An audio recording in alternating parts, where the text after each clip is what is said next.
بركة وفقد موجع.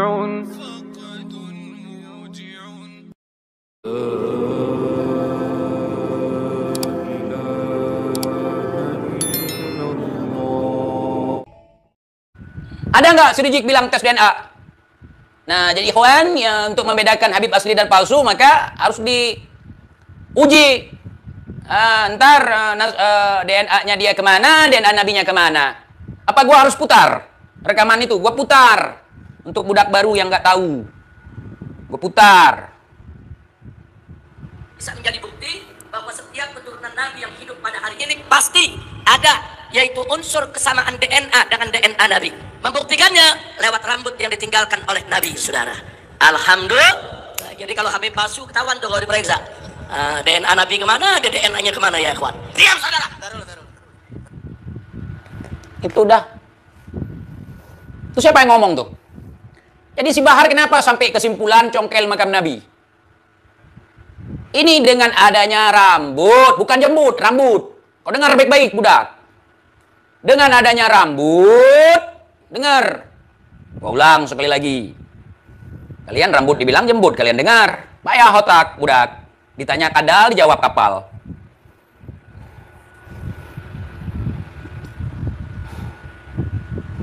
Dengan adanya rambut, itu bisa diperiksa gennya, DNA-nya bisa diperiksa, ya kawan.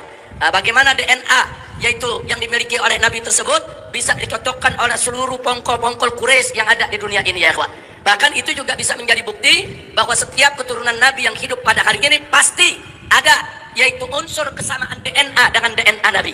Membuktikannya lewat rambut yang ditinggalkan oleh Nabi, saudara. Alhamdulillah. Jadi kalau Habib palsu ketahuan tuh kalau diperiksa. DNA Nabi kemana, DNA-nya kemana, ya kawan? Itu, ya kawan.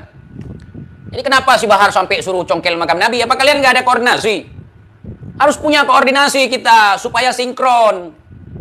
Bosnya bilang begini, jongosnya bilang begitu, ntar lagi bilang itu lagi. Soal menolak tes DNA, sedangkan si Rizik menggumamkan tes DNA. Walau itu tidak bisa dijadikan patokan nasab, setidaknya bisa mendeteksi ras. Kan Rizik sendiri yang ngomong itu. Nggak tahu kamu itu, Nip? Nggak tahu itu? Makanya di rumah itu sering ngumpul sama keluarga, jangan main HP terus. Buat aturan, jangan no gadget. Kalau udah di rumah, ajak ketemu sama bapak mertua ngomong, jangan pencitraan aja depan publik baru dekat sama bapak mertua. Babe, ini babe kok ngomong soal tes DNA. Jangan bahas itu. Tidak, sudah. Nggak mungkin begitu kan, mertua lu ngomong sama lu. Tidak nih, gitu. Itu jangan dilebar-lebarin lagi. Ini buzzer bayaran goreng. Bukan gorengan. Video itu ada substansinya. Kita naikkan di publik. Itu moncong siapa?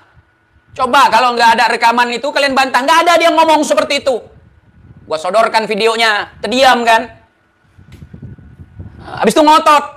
Udah salah, ngotot lagi. Tanda-tanda orang tidak berilmu, tidak berakhlak. Panik ngotot. Ya? Kalau nggak ada yang bantah, oh itu sahih. Kesalahan yang dilakukan berulang-ulang, didukung oleh orang banyak, suatu saat akan menjadi kebenaran. Akan dianggap kebenaran, bukan menjadi kebenaran, akan dianggap benar. Makanya kita lawan. Penggunaan DNA, tes DNA di dalam urusan nasab, itu harus betul-betul hati-hati dan sirriyah, rahasia. Bukan untuk diungkap ke publik. Kenapa? Walidhalika, karena itu kata beliau, labudda an tuqaddama an-nusus wal qawaid asy-syariah 'ala al-basmah wirasiyah. Wajib mengedepankan nas dan kaidah-kaidah syariat daripada tes DNA. Jadi kalau ada menurut nas, menurut catatan udah jelas, nggak usah bicara DNA lagi, udah jelas, saudara. Bahkan saya dengar tadi dari Kiai Ali Badri, katanya family tree-nya sendiri mengatakan kalau hasil ini bertentangan dengan catatan, ikutilah catatan keluarga Anda. Itu ada ternyata tadi saya dengar dari beliau katanya. Yang ketiga, ini penting nih, yang lagi rame, la yajuzu syar'an al-i'timad al-basmah wirasiyah fi nafi nasab. Tidak boleh secara syariat ya berpatokan kepada basmah wirasiyah tes DNA untuk menafikan nasab, nggak boleh, haram secara syariat. Yang keempat, saya singkat, la yajuz istikhdam al-basmah wirasiyah biqasdi ta'aqqud min sihhatil ansab thabita syar'an. Nggak boleh pakai tes DNA untuk takut, hanya memastikan doang. Takut memastikan min sihhatil ansab ats-tsabitah syar'an. Nah, untuk memastikan nasab yang sabitah secara syariat, nggak boleh. Secara syariat nggak boleh. Jadi nasab udah sabit secara syariat, diakui oleh para nasabah, diakui oleh ulama-ulama, haram. Sekedar untuk memastikan saja haram, nggak boleh. Bahkan ini rekomendasi. Wa yajibu 'alal jihad al-mukhtassah man'uhu. Ya, wajib bagi jihad mukhtassah seperti pemerintah untuk melarang, keluarin undang-undang, larang. Wa fardul 'uqubat, untuk ngasih hukuman bagi siapa? Bagi mereka yang ngutak-ngatik nasab dengan tes DNA. Ini rekomendasi forum fikih dunia. Kemudian beliau menyebutkan kapan saja boleh dipakai itu tes DNA untuk nasab. Ini ada beberapa surah diantaranya. Ya, contohnya kalau ada orang seperti orang lukoto, ada lakit ketemu di tengah jalan, nggak tahu anak siapa, itu boleh. Atau anak ketukar di rumah sakit karena langsung ke bapak, boleh. Tapi di luar itu nasab-nasab jauh nggak boleh, ikhwan, nggak boleh. Teman-teman, beberapa bulan yang lalu kita tahu kan Hanif Al-Atas itu mengeluarkan statement dilarang menggunakan tes DNA untuk ngutak-ngatik nasab. Padahal tes DNA itu bukan buat ngutak-ngatik nasab. Tidak ada satupun tes DNA yang bisa dipakai untuk ngutak-ngatik nasab, ya, karena DNA itu adalah catatan Tuhan untuk nasab kalian. Bahkan pencatatannya sebelum kalian lahir.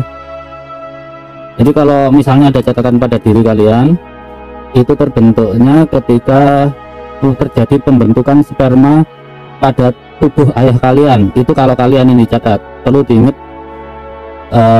pada genealogi dengan DNA ini, tidak setiap generasi itu dicatat. Memang loncat-loncat, tapi ada lajunya, ada keteraturan, ada trennya.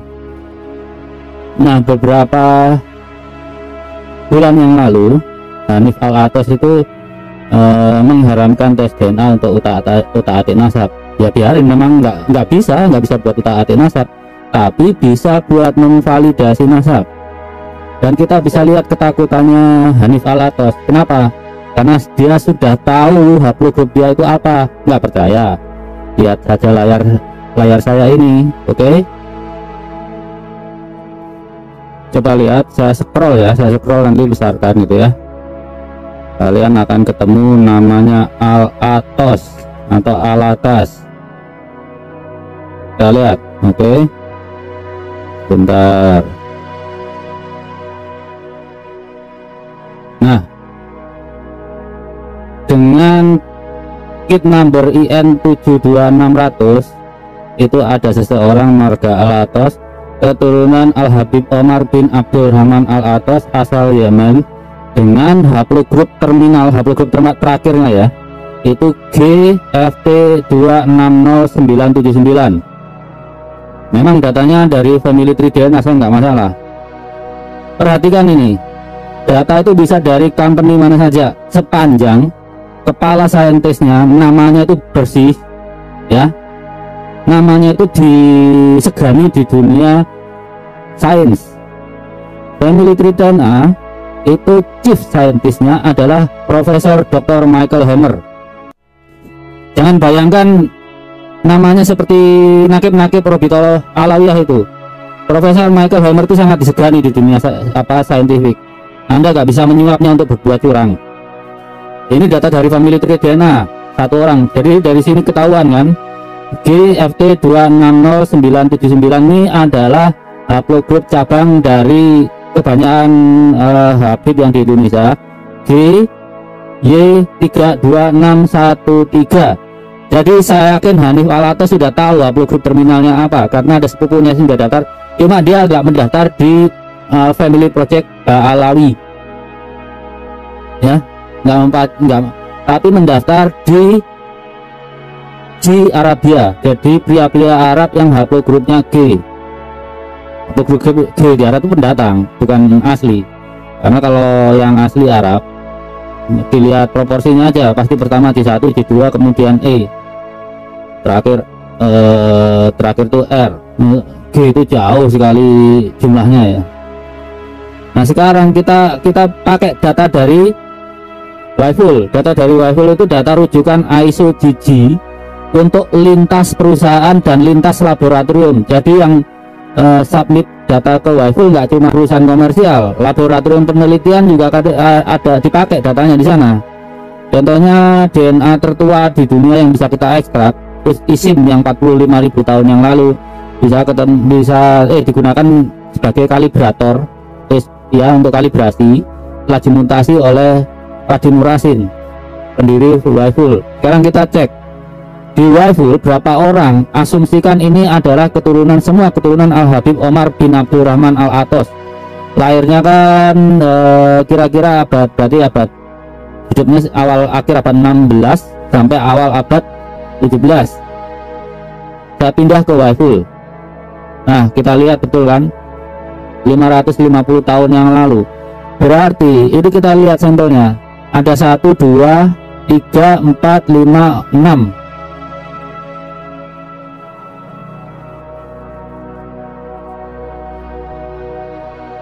Sampelnya walaupun nggak disebut namanya, ini ke marga Alatos semua atau keturunannya. Saya nggak tahu Alatos ada cabangnya lagi atau enggak. Seperti Alatos kan cabangnya Asgaf nih, seharusnya Alatos. Dan lihat, nggak cuma family tree DNA, ada family tree, ada Dante, family tree lagi Dante dari 2 perusahaan. Jadi kalau Hanif Al Atos kemarin bling Satan, dia udah tahu divisiin saudaranya. Jadi saudaranya yang di Yaman atau di Saudi sana, bahwa haplogroupnya adalah GFT. FT itu berarti SNP-nya yang pertama melaporkan ke ISO GG adalah family tree DNA. Kalau saya misalnya meneliti Balawi, ya, dapat pendanaan meneliti Balawi, itu Balawi mau jujur gitu ya, kemudian saya menemukan SNP baru, saya daftarkan ke ISGG, ya bisa saja JSPS siapa nomor berapa gitu. Hadi Amili setahu saya juga mendaftarkan beberapa SNP yang dia temukan waktu pelajaran keturunan Alawiyyin. Tidaknya kan Hadi Amili itu kelihatan interest science-nya daripada nakib-nakib Alawi yang kalah profesional dengan nakibnya Cat Fancy Association itu. Makanya bilang nakib-nakib Probito Alawiyah itu manusia sih manusia, tapi kemampuan numeriknya masih setara kera mereka, makanya nggak paham genetika. Ini kelihatan datanya.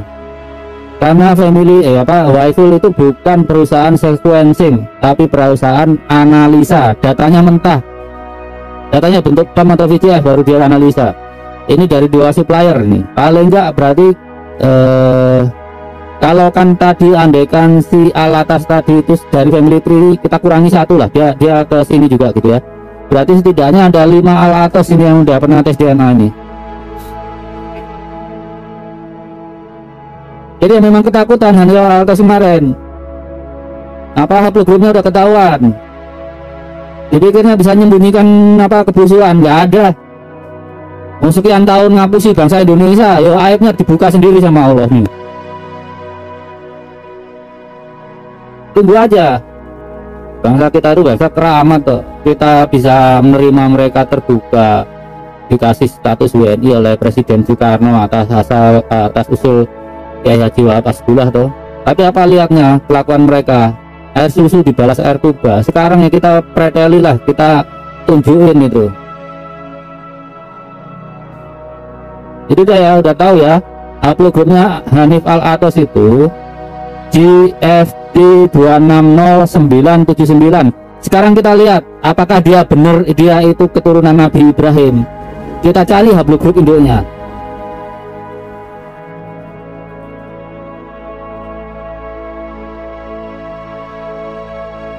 Haplogroup induknya pasti di GIJK ini.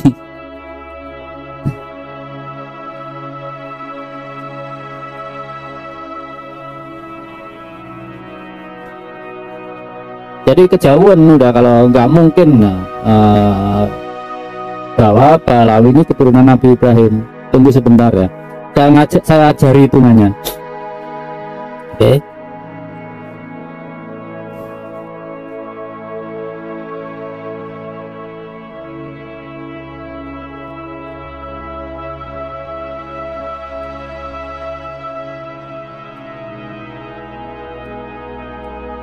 Perhatikan layar kembali ya. sekitar 40-an ribu tahun yang lalu, ketika belum terbentuk haplogrup J, O, itu sudah terbentuk haplogrup G.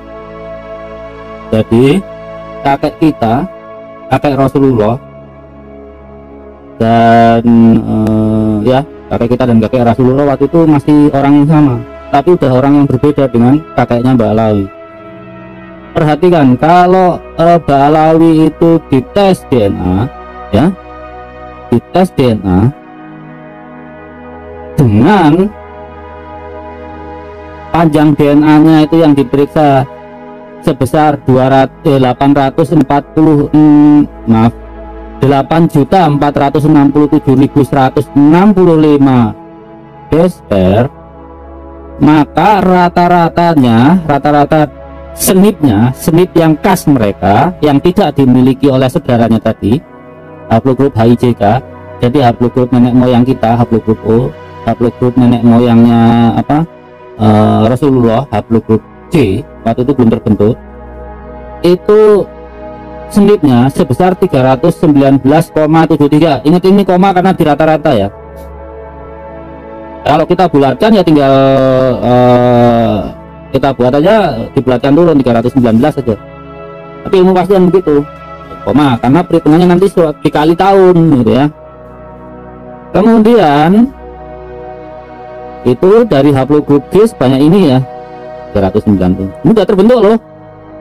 Kemudian dari haplogrup HIJK, kakek bersama kita dengan Rasulullah itu ya, itu 228,4 senip yang tidak dimiliki oleh haplogrup G.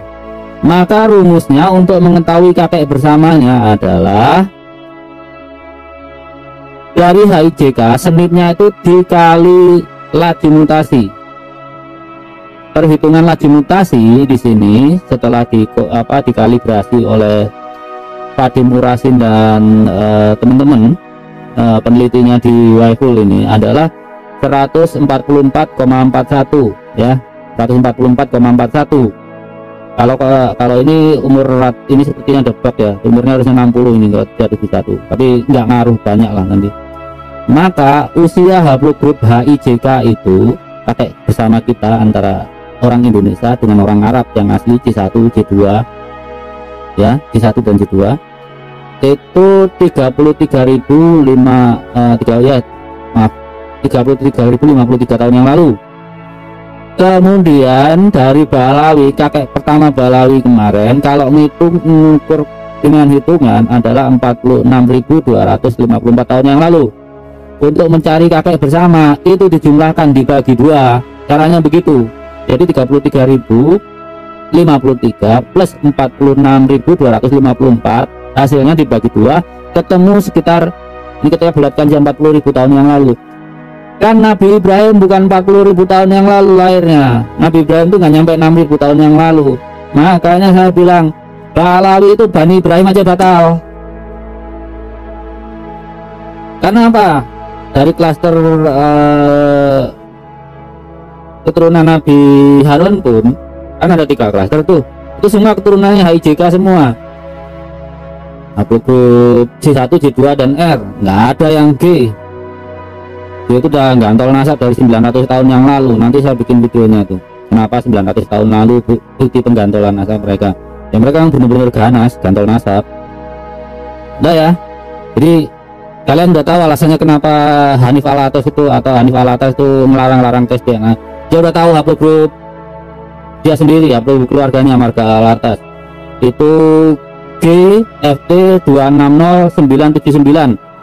Satu lagi saya lupa, apa tandanya di Hanif Alatas itu? Kita lihat ya, sekarang lihat layar.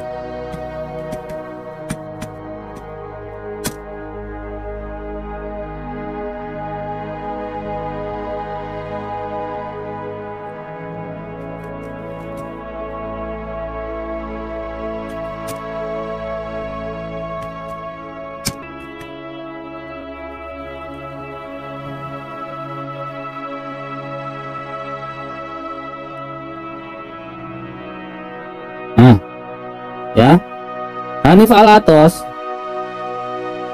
Bedanya misalnya dengan, saya nggak tahu, sepertinya marga Asgaf. Hanif Al-Atos dengan Muhammad Asgaf itu bedanya sama-sama kemampuan numeriknya masih setara kera. Jadi kalau Muhammad Asgaf di alamat ini 14.237.0,63, Muhammad Asgaf itu bahasa nukleotidanya T, timin. Tapi kalau Hanif Al-Atos itu sitosin, itu bedanya. Kesamaannya apa? Kesamaannya ya haplogrup induknya. Haplogrup induknya apa? Y. Haplogrup induknya ini kesamaannya.